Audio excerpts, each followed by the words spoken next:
اسلام اتنا یتیم میرے خیال سے نہیں ہے کہ اس کو سائنس کے آگے بھیک مانگنی چاہیے۔ پہلی بات یہ کہ آپ کنٹینجنسی آرگومنٹ نہیں سمجھے، ہر چیز واجب الوجود سے قائم ہے۔ اس کو ایڈریس کرنے سے پہلے میں آپ کو کانٹ سے ملوانا چاہتا ہوں۔ کانٹ نے ایک بڑی زبردست بات کی تھی، جو مسلمان تھے جنہوں نے آپ کی فقہ مرتب کی، تفاسیر بھی لکھی، تاریخ بھی لکھی، ان سب کا یہ ماننا ہے کہ کائنات ابدی ہے۔ پھر سائنس نے آپ کو بتایا کہ کائنات ابدی نہیں ہے۔ سلام دوستوں، امید ہے آپ سب لوگ بہت خیریت سے ہوں گے۔ سب سے پہلے تو بہت بہت شکریہ مفتی صاحب اور جاوید اختر صاحب کے مناظرے پہ میری ویڈیو کو پسند کرنے کا، شیئر کرنے کا، اپنی آرا سے مجھے آگاہ کرنے کا۔ اسی میں سے میں نے بہت سارے سوال الگ کیے، پھر ان کو ترتیب دیا ہے جو میں اس ویڈیو میں آپ کو بتاؤں گا۔ اس کو شروع کرنے سے پہلے دو باتیں میں کرنا چاہوں گا۔ پہلی بات تو یہ کہ آپ کامنٹ کیجئے، ضرور کیجئے، سوالات بھی کیجئے، لیکن چیٹ جی پی ٹی سے کاپی پیسٹ مت کریں۔ ChatGPT research tool نہیں ہے، وہ بائسڈ ہوتا ہے، وہ آپ کے ذہن کو، آپ کی عادتوں کو سمجھتا ہے، اس کے حساب سے آپ کو جواب دیتا ہے۔ اس کے ریفرنسز اکثر غلط ہوتے ہیں۔ اور یہ بھی دوسری بات یہ کہ یہ بھی بڑی معیوب بات ہے کہ آپ چیٹ جی پی ٹی سے سرچ کریں، وہ آپ کو کرسچن اپولوجسٹ فلاسفرز کے نام دے، ان کے آئیڈیاز دے، اور وہ آپ جو ہے اپنے دین کو ڈیفینڈ کرنے کے لیے پیش کریں۔ یعنی اسلام اتنا یتیم میرے خیال سے نہیں ہے کہ اس کو سائنس کے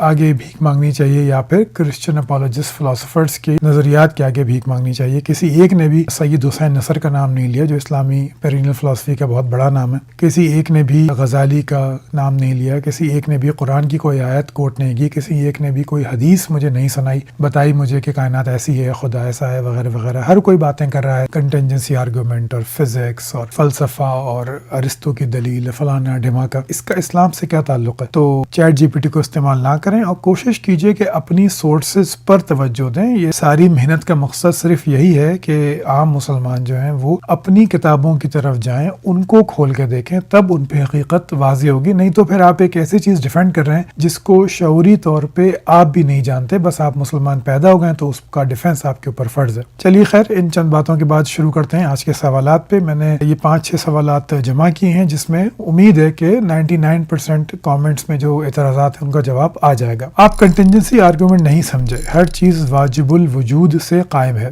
آپ کے نزدیک سائنٹزم کیا ہے؟ سائنس حقیقت یا الٹیمیٹ ریالٹی کا تصور نہیں دے سکتی۔ مفتی صاحب نے آزاد ارادے کا حل دیا تھا، مسئلہ شر کی وضاحت کے لیے آپ نے اس پر کوئی بات نہیں کی۔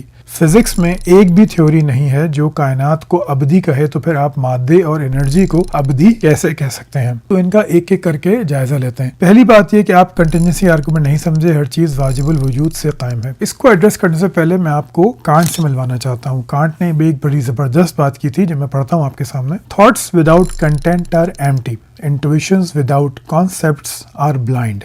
یہاں پہ کنٹینٹ کا مطلب ہے انٹویشن، اب آپ کا وجدان، جس طرح آپ کا ذہن آپ کے اطراف کی حقیقت کا ایک خاکہ آپ کو بناتا ہے، پھر اس سے خیالات پیدا ہوتے ہیں۔ وہ یہ کہہ رہا ہے کہ تھاٹس وداؤٹ کنٹینٹ، یعنی آپ کا کوئی بھی خیال بغیر انٹویشن کے ایمٹی ہوتا ہے۔ یعنی ہم اسپیس ٹائم سے باؤنڈ ہیں، ہم کائنات سے باہر کسی چیز کا تصور کر ہی نہیں سکتے، یہ ممکن نہیں ہے۔ وی کی not think any thing at all unless it is thought as existing within space and time. Space and time presuppose a world, a universe of appearance we inhabit.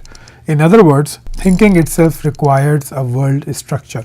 اس کو میں مزید کھولتا ہوں۔ یعنی آپ ایک سمپل سی ایکسرسائز کیجئے، کیا آپ کسی ایسی چیز کا تصور کر سکتے ہیں جو کسی جگہ موجود نہ ہو، جو کبھی موجود نہ ہو اور وہ کسی وجہ سے نہ ہو؟ یعنی کہ جب ہم سوچتے ہیں تو ہم 3 چیزوں پہ سوچتے ہیں: جگہ، اسپیس، وقت، پہلے بعد میں وغیرہ، اور سبب۔ ان 3 چیزوں کے علاوہ ہم کسی بھی چیز کا تصور نہیں کر سکتے، کیونکہ یہ ہمارا فیبرک آف ریالٹی ہے۔ ہمارا جو اسپیس ٹائم ہے وہ ہمیں ریسٹرکٹ کرتا ہے کہ ہم ان چیزوں کے علاوہ نہیں سوچ سکتے۔ اگر آپ یہ کرنا چاہتے ہیں تو پھر آپ ایک کام کیجئے، ویڈیو کو پاز کریں کہ یہ ایکسرسائز کر لیجئے کہ کوئی ایسا تصور سوچیں جو کبھی کسی جگہ پر نہ ہو، کبھی نہ ہوا ہو اور اس کا کوئی سبب نہ ہو۔ آپ یقیناً خالی ذہن ہوں گے۔ اب آتے ہیں کنٹینجنسی آرگومنٹ کی طرف۔ وہ یہ بتاتا ہے کہ یہ کائنات چونکہ حادث ہے، ایک موقع پہ موجود نہیں تھی، اس کو موجود ہونے کے لیے کوئی سبب چاہیے، جو وہ سبب واجب الوجود ہے۔ اچھا، اب میں اس واجب الوجود پہ بات کرتا ہوں۔ واجب الوجود ہم اس لیے مانتے ہیں کہ ہم ممکن الوجود یعنی اس کائنات کو دیکھتے ہیں۔ اس کو اگر میں دوسرے الفاظ میں بتاؤں تو آپ اس کو یوں سمجھ سکتے ہیں، جو اصل میں آپ کو سمجھنا چاہیے کہ واجب الوجود کا کانسیپٹ بھی کنٹینجنٹ ہے۔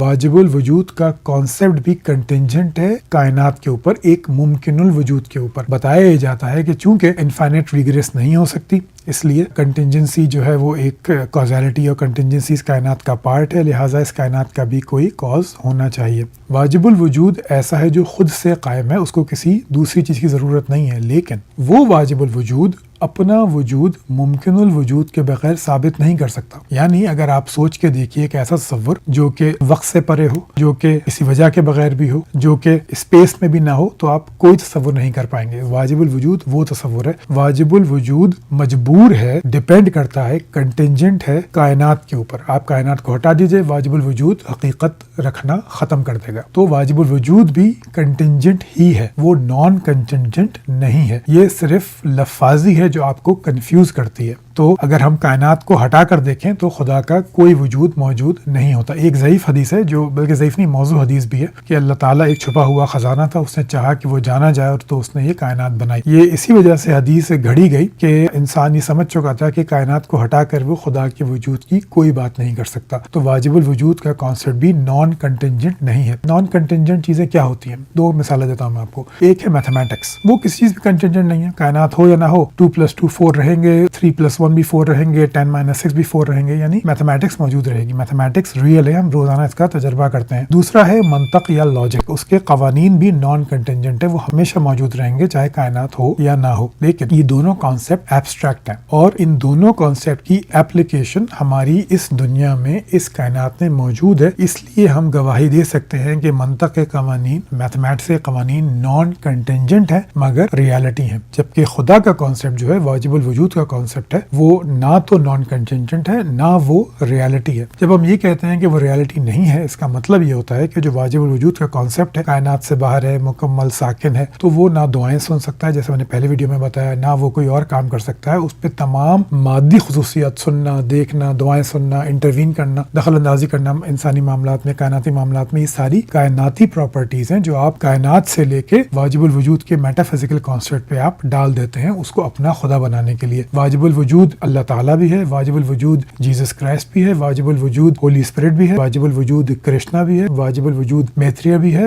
واجب الوجود اہورا مزدا بھی ہے، واجب الوجود زوس بھی ہے، ایریز بھی ہے، اور باقی کوئی خدا اگر آپ ماننا چاہیں، ہورس ہے یا را ہے، وہ سب خدا واجب الوجود بن سکتا ہے، کیونکہ آپ اس میں مادی خصوصیات ڈالتے رہتے ہیں اور اس کو اپنا اپنا خدا بناتے رہتے ہیں۔ ایک اور مثال آپ کو دوں کہ اگر ہم یہ کہیں کہ جی مادہ کائنات کے ساتھ وجود میں آیا، تو دیکھیے اس کے اول تو ہمارے پاس کوئی ثبوت نہیں ہے۔ یعنی جو آج ہم باتیں کرتے ہیں کائنات وجود پذیر ہوئی، سائنس نے آپ کو بتایا ہے، پرانے فلاسفہ یہی مانتے تھے کائنات اٹرنل ہے۔ پچھلی بار میں آپ کو مثال دی، اب میں آپ کو مزید بتاتا ہوں۔ ابن رشد یہی مانتے تھے کہ کائنات اٹرنل ہے، اخوان الصفا کے فلاسفہ یہی مانتے تھے کہ کائنات اور مادہ اٹرنل ہے، ابدی ہے۔ ابن سینا یہی مانتے تھے، فارابی یہی مانتے تھے، الکندی یہی مانتے تھے۔ یہ 5 بہت بڑے نام ہیں اسلامی فلسفے کے جو مسلمان تھے، جنہوں نے آپ کی فقہ مرتب کی، تفاسیر بھی لکھی، تاریخ بھی لکھی۔ ان سب کا یہ ماننا ہے کہ کائنات ابدی ہے۔ کیوں؟ کیونکہ اس کے علاوہ آپ کے پاس کوئی چارہ نہیں ہوتا۔ پھر سائنس نے آپ کو بتایا کہ کائنات ابدی نہیں ہے، اس کی ایک بگننگ موجود ہو سکتی ہے، لیکن وہ بگننگ کہیں بھی نان فزیکل نہیں تھی۔ یعنی اس کائنات میں ایک بھی ایسی چیز نہیں ہے جس کا کاز میٹا فزیکل ہو، نان فزیکل ہو یا ان نیچرل ہو، قدرت یا نیچر سے باہر کا کوئی کاز ہو۔ آپ ایک اصول نہیں لا سکتے، لیکن صرف اپنی مذہبی وجہ سے آپ 2 چیزیں مان لیتے ہیں۔ ایک آپ یہ مان لیتے ہیں کہ کائنات کا سبب واحد ہونا چاہیے، جو کوئی ضروری نہیں ہے۔ پھر آپ یہ بھی مان لیتے ہیں کہ اس کائنات کا وہ سبب امٹیریل ہونا چاہیے۔ اس کے لیے آپ عقلی دلیلیں دیتے ہیں جو تمام کے تمام بالکل غلط ہے۔ میٹا فزکس یا غیر مادی چیز مادے پہ اثر انداز نہیں ہو سکتی، کسی حال میں نہیں ہو سکتی۔ ہم اس کی کچھ فلسفے میں مثالیں دیتے ہیں بہت ہی کمپلیکس قسم کی، لیکن ہم یہ بھی ساتھ میں کہتے ہیں کہ خدا کا وجود، واجب الوجود، ایک سادہ وجود ہے، وہ کمپلیکس نہیں ہے۔ اگر وہ کمپلیکس ہوگا تو اس کا مطلب ہے وہ کئی اجزاء سے مل کے بنا ہوگا۔ جب وہ اجزاء سے مل کے بنا ہوگا تو ایک جز دوسرے جز پر ڈیپینڈ کرے گا، اور واجب الوجود میں کوئی ڈیپینڈنسی، کنٹینجنسی یا کوئی وجہ نہیں آ سکتی۔ تو ہم یہ بھی مان لیتے ہیں کہ واجب الوجود جو انتہائی سادہ ہے، اس نے اتنی کمپلیکس یونیورس بنا دی۔ جب نتھنگ سے سم تھنگ وجود پذیر نہیں ہو سکتی، تو سمپل چیز سے بھی کمپلیکس چیز وجود پذیر نہیں ہو سکتی۔ Simplicity cannot give rise to complexity، یہ بھی فلسفے کا قانون ہے، لیکن چونکہ ہمیں خدا کو ماننے کی بہت جلدی ہوتی ہے تو ہم باقی چیزیں اگنور کر دیتے ہیں۔ اب اگر کامنٹس میں کوئی صاحب اعتراض کرنا چاہیں، صاحبہ اعتراض کرنا چاہیں، تو میری گزارش ہے کہ مجھے کنٹینجنسی آرگومنٹ آپ نہ پڑھائیں۔ میں نے جو اعتراضات کیے ہیں ان پہ غور کیجئے اور ان کا جواب دیجئے، اور کوشش کیجئے کہ قرآن مجید، سنت یا اسلامی فلسفے سے جواب دیجئے۔ مجھے یقین ہے کہ آپ خالی ہاتھی آئیں گے. خیر، اب ایک اور طریقے سے اس کو دیکھتے ہیں کنٹینجنسی آرگومنٹ کو، پھر میں آگے چلوں گا کہ اگر ہم یہ مان لیں کہ مادہ وجود میں آیا تو پھر ہمیں یہ ماننا پڑے گا کہ جو کازیلٹی ہے، یعنی کہ کسی چیز کا سبب ہونا جو ہے، یہ کائنات سے باہر بھی ایگزسٹ کرتی تھی. حالانکہ یہ ایک بالکل لایانی کانسیپٹ ہے. کسی سبب کا موجود ہونا مادے کی خصوصیت ہے. انرجی کا مادے میں کنورٹ ہونا کسی سبب کی وجہ سے، جیسے آپ نے اپنے ہاتھ زور سے رگڑے تو ہیٹ پیدا ہوئی، تو یہ مادی سبب ہے جس نے ایک انرجی کو پیدا کیا جو کہ مادے کی ایک بگڑی ہوئی شکل ہے. بگڑی ہوئی تو نہیں کہنا چاہیے، ایک دوسری شکل ہے. تو کازیلٹی جو ہے وہ مادے کی فارم ہے، وہ مادے کی خصوصیت ہے، وہ مادے سے پیدا ہوئی ہے. تو یہ کہنا کہ وہ مادے سے پہلے موجود تھی، کہ کازیلٹی جو مادے کی خصوصیت ہے مادے سے پہلے موجود تھی، ایک اللاجیکل بات ہے، ایک کانسیپٹ ہے جو کہ اپنے اندر کوئی بیس نہیں رکھتا. سارے اپولوجسٹ ہوں یا مفتیان کرام ہوں، مفتی شمائل صاحب ہوں، وہ کرتے یہ ہیں کہ کائنات کے اندر کی خصوصیت کازیلٹی کو کائنات سے باہر ڈال دیتے ہیں اور کہتے ہیں کہ دیکھو یہ ہم نے ثابت کر دیا کہ خدا موجود ہے. آپ کو پہلے یہ ثابت کرنا پڑے گا کہ کازیلٹی بھی ایک میٹا فزیکل چیز ہے، وہ غیر مادی اور کائنات سے پہلے موجود تھی.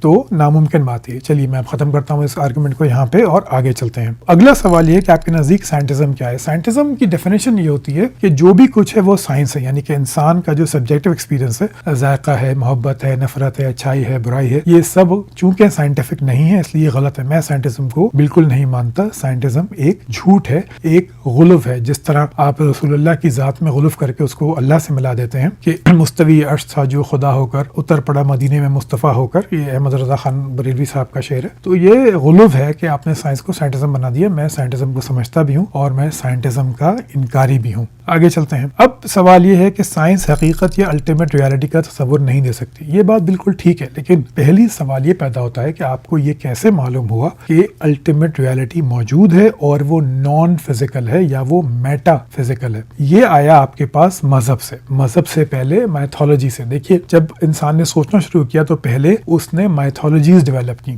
سچ سے بڑا سچ ثابت کرنے کے لیے کہانیاں اس نے. انومالیش ایک میتھولوجی ہے، طوفان نو ایک میتھولوجی ہے، رامائن کی کہانی ایک میتھولوجی ہے. تو یہ سب جو ہیں میتھولوجیز تھیں. ان سے پھر آرگنائزڈ ریلیجن پیدا ہوئے تقریباً 3,500-4,000 سال پہلے. ان آرگنائزڈ ریلیجن نے ایک الٹیمیٹ ریالٹی کا تصور دیا. میں اب آپ کو یہ بتاتا ہوں کہ مذاہب جو ہیں وہ میٹا فزکس کو کس طرح پیش کرتے ہیں. تو مذاہب مابعد الطبیعت کو کیسے تخلیق کرتے ہیں؟ مابعد الطبیعت سے مراد وہ فکری ڈھانچہ ہے جو وجود، حقیقت، علت و معلول، وقت، مقصد اور انسان کے مقام جیسے بنیادی سوالات کے جواب دیتا ہے. مذاہب یہ مابعد الطبیعت دریافت نہیں کرتے بلکہ تخلیق اور منظم کرتے ہیں، یعنی وہ دنیا کو سمجھنے کا ایک جامع فریم ورک فراہم کرتے ہیں. یعنی اگر مابعد الطبیعت کی اسلامی نظریے سے بات کی جائے تو وجود اسلام میں اصل روح ہے، وہ بینگ اس کی وہ روح ہے جو اللہ نے انسان میں پھونکی. حقیقت آخرہ ہے، آخرت اصل حقیقت ہے، دنیا تو دھوکے کا سامان ہے. اس کو متاع الغرور بھی کہا جاتا ہے. علت اور معلول یعنی کہ خدا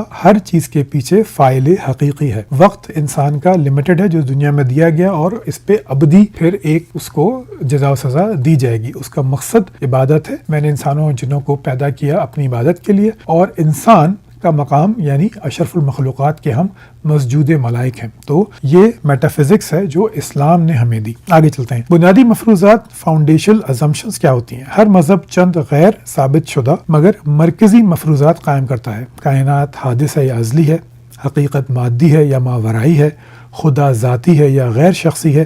یہ مفروضات بعد میں پورے فکری نظام کی بنیاد بنتے ہیں. آگے چلتے ہیں. علت و معلول کی تشریح، یعنی مذہب یہ بتاتا ہے کہ خدا ہر کاز کے پیچھے چھپا ہوا ایک کاز ہے. یہ میٹا فزیکل کاز ہوتا ہے. یعنی امام غزالی نے اس کو بڑی مشہور مثال سے بتایا کہ آگ روئی کو نہیں جلاتی، خدا کا اذن ہے یا اس کا حکم ہے کہ آگ کو حکم ہوتا ہے کہ وہ روئی کو جلا دے، تب وہ جلاتی ہے. اور یہ بھی ایک کانسیپٹ ہے. کبھی میں نے اسلامی فلسفے پہ اگر بات کی تو میں آپ کو سمجھاؤں گا تفصیل سے، لیکن ابھی اتنا سمجھ لیجئے کہ کانسیپٹ یہ ہے کہ خدا ہر آن میں دنیا تخلیق کر رہا ہے. اسی کانسیپٹ کو، جو ایک فلسفیانہ کانسیپٹ ہے، ہم نے جب فزکس میں ڈالا تو ہم نے یہ ملٹی ورس تھیوری جاتی ہے کہ جب بھی انسان کوئی ڈیسیژن لیتا ہے ایک نئی کائنات وجود میں آتی ہے. اس کا ڈانڈے جو ملتے ہیں وہ فلسفیانہ کانسیپٹ سے ملتے ہیں، جس کو مسلم فلاسفہ نے بھی استعمال کیا کہ انسان کی فری ول کی وجہ سے کائنات ہر دم جو ہے وہ تبدیل یا تخلیق ہوتی رہتی ہے. وہ جو علامہ اقبال کا شعر ہے نا، یہ کائنات ابھی نہ تمام ہے، شاید کیا رہی ہے دمادم صدائے کن فیکون، یہ اسی کی تشریح ہے. تو علت و معلول کا کانسیپٹ اسلام میں یہ ہے کہ خدا اصل فاعل حقیقی ہے۔ وجود کی درجہ بندی یعنی آنٹولوجی، مذاہب وجود کو مختلف سطحوں میں تقسیم کرتے ہیں: مادی دنیا، روحانی دنیا، فرشتے، ارواح، شیطان، آخرت یا نروان یا نجات۔ یوں مذہب کیا موجود ہے کا جواب دیتا ہے، وہ آپ کو یہ بتاتا ہے کہ ایک نان فزیکل ریالٹی ہے جو کہ اصل ریالٹی ہے یا الٹیمیٹ ریالٹی ہے، جس میں شیطان ہے، منکر نکیر ہیں، آخرت میں حساب کتاب ہے، ایک اور دنیا کا پیدا ہونا ہے، جنت ہے، دوزخ ہے، سورگ ہے، نرک ہے، وغیرہ وغیرہ۔ وقت اور تاریخ کا تصور، مذاہب وقت کو محض پیمائش نہیں بلکہ معنی دیتے ہیں۔ خطی وقت یعنی آغاز اور انجام، ابراہیمی مذاہب میں ہوتا ہے کہ آپ پیدا ہوئے، مرے اور پھر دوبارہ اٹھائے جائیں گے۔ دائری وقت، پیدائش، فنا، دوبارہ آپ پیدا ہوتے ہیں، پھر تکلیفوں سے گزرتے ہیں، پھر دوبارہ پیدا ہوتے ہیں، یہ سلسلہ چلتا رہتا ہے جب تک آپ کے دکھ آپ کو پاک صاف نہ کر دیں اور آپ فنا فی اللہ نہ ہو جائیں۔ یہ تاریخ، تقدیر اور نجات کے تصور کو تشکیل دیتا ہے۔ مقصد اور معنی یعنی ٹیلیالوجی، مذاہب کائنات کو مقصد کے بغیر نہیں چھوڑتے۔ انسان آزمائش میں ہے جو اسلام کا کانسیپٹ ہے، یا نجات کے سفر میں ہے یا کرم کے چکر میں پھنسا ہوا ہے۔ یہ میٹافزیکل مقصد اخلاقیات کو جنم دیتا ہے۔ زبان، علامت اور کہانی، مذاہب تمثیل، اساطیر یعنی قصے، وحی استعمال کرتے ہیں۔ جنت، جہنم، تخلیق کی کہانیاں، نبوت اور اوتار، یہ بیانیے مجرد فلسفے کو قابل فہم حقیقت بناتے ہیں۔ یعنی آپ نے ایک میتھولوجی، ایک فلسفہ یہ ہے کہ آخرت کا تصور ہوگا، تو اس کے لیے آپ نے کہانیاں بنائی۔ حضرت عزیر کو ہم نے دوبارہ زندہ کیا کہ وہ دیکھے کائنات کہ ہم کیسے زندہ کریں گے۔ ابراہیم علیہ السلام کو جو ہے وہ پرندے ذبح کر کے دوبارہ زندہ کر کے دکھائے۔ یہ کہانیاں ہیں، آپ کو ایک فلسفے کو حقیقت ماننے کے لیے آپ کو سنائی جاتی ہیں۔ کہانیاں میں کسی برائی میں نہیں کہہ رہا، میں صرف یہ بتا رہا ہوں کہ یہ چیزیں، یہ داستانیں ہمیں سنائی جاتی ہیں مذاہب کے تھرو کہ ہم سے ایک مجرد فلسفے کو ایک ریالٹی کے طور پہ ایکسپٹ کر سکیں۔ علم کا ذریعہ، مذہب یہ طے کرتا ہے کہ سچ تک کیسے پہنچا جائے۔ وحی، روایت، کشف، یوں مذہب سچائی کے دروازے مقرر کر دیتا ہے۔ یعنی آپ علم، جو مذاہب کی ایپسٹیمولوجی ہوتی ہے وہ وحی اور کشف پہ منحصر ہوتی ہے، اس میں عقل کا استعمال بھی ہوتا ہے، لیکن وہ عقل ہر حال میں محدود ہوتی ہے اس زمانے میں جس زمانے میں اس مذہب کا نزول ہوتا ہے۔ تو آپ اپنی آج کی عقل کو اگر استعمال کرتے ہیں تو جب ہی کنفیوژن پیدا ہوتی ہے۔ اگر آپ اپنی عقل کو مثال کے طور پہ 7ویں صدی میں رکھیں تو اسلام انتہائی لاجیکل محسوس ہوگا، اس کی ساری کہانیاں بالکل حقیقت لگیں گی آپ کو، لیکن اگر آپ کی عقل ترقی کرے گی تو پھر آپ سوال پوچھنے لگ جائیں گے۔ تو علم کا ذریعہ ایپسٹیمولوجی بھی مذہب مقرر کرتا ہے۔ تو مذہب اس طرح الٹیمیٹ ریالٹی کو تخلیق کرتا ہے۔ یہ الٹیمیٹ ریالٹی کہیں باہر سے نہیں آتی، بلکہ مذہب اس کو اپنی تخیلاتی قوت اور اپنے وجدان، مشاہدے، تجربے سے ملا کے تخلیق کرتا ہے۔ چلیے آگے چلتے ہیں۔ مفتی صاحب نے آزاد ارادے کا حل دیا تھا مسئلہ شر کی وضاحت کے لیے، آپ نے اس پر کوئی بات نہیں کی، کیونکہ مجھے ابھی ویڈیو جو پچھلی میں نے اپلوڈ کی تھی اس میں میں نے مسئلہ شر کی وضاحت کی تھی، اس لیے میں نے فری ول ڈیفینس نہیں کیا، لیکن اب میں اس کو دوسرے طریقے سے آپ کو بتاتا ہوں۔ ایول کو آپ دو چیزوں میں ڈیوائڈ کر لیں۔ ایول ایک ہے لاجیکل پرابلم آف ایول، کہ ایک مکمل اچھا اور خیر والا خدا شر کو کس طرح تخلیق کر سکتا ہے، شر کی اجازت کس طرح دے سکتا ہے، اور چونکہ شر موجود ہے لہٰذا خدا موجود نہیں ہے۔ یہ ہے لاجیکل پرابلم آف ایول۔ دوسری ہے ایویڈینشیل پرابلم آف ایول، کہ شر اتنا زیادہ کیوں ہے، نان مورل ایجنٹس، معذور بچے، بہت بوڑھے، ان پہ ظلم کیوں ہوتا ہے، ظلم اتنا زیادہ کیوں ہے۔